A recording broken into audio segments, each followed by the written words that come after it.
Matats, good morning. Natay do kabukbang ka ni Donggo Matats so sa likod do. Pero ang kuha Matats, duha lang ka banyera, wala kabot sa 2 kilos no. So bukol sila Matats. Siyempre pag bukol sila, apil na ta diha, muuli po ta ning way dala. Tanawa ko mga kauban Matats, tungod kay walay isda, walay madalas lang pamilya, nanguha na nagbuti bakal. O tara o. Nangaykay na lang Matats. Boy.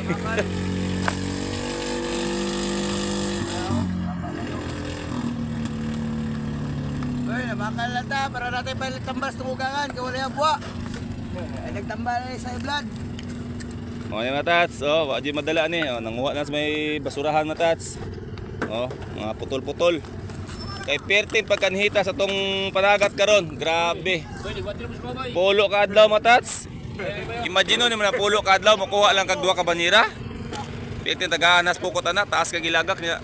Nihit yun. Ang uban nanguli nang away dala.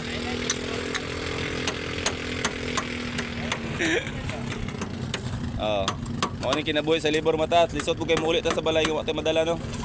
Buti bakal na lang Ulo kayo. Buti bakal lang ta kay. Wala to gangan, wala tay tambal sa vlog. Wala pa kabukot ng anak. So naging adlaw ni Donggo po duha ka bangka ni karga gapog mga 200 kilos. Pero bukol gyapon to kay dako binag-starting. To ang panagat, ang uban Matats. Napukong na, ambot sa trabaho ni Suban. Mamunti bakal lang siguro tayo ni Matats para natin kaon sa itong pamilya ni. Namundot na, tuuya po doy. Mo na Matats. Apilan na lang ng bato para bukat og kilo.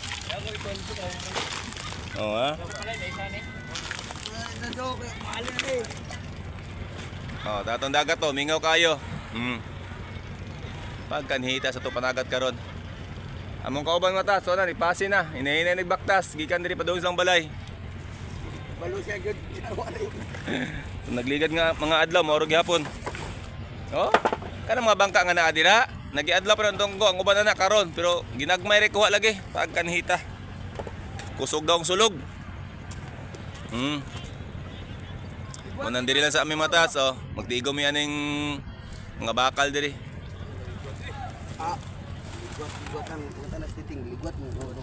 Ano, nakatigom na Matats?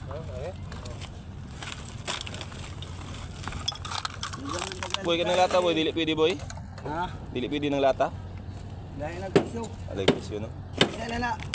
Wala na ito ng halong kilo mga Matats. Wala na daw. Manila makapait og mais doy. Ay napay mabilin ba? Napay tayo balikod. Unya Matats. Dili sa taman tong video kay manguha pa mig bakal. Wa tay madala sa balay ani.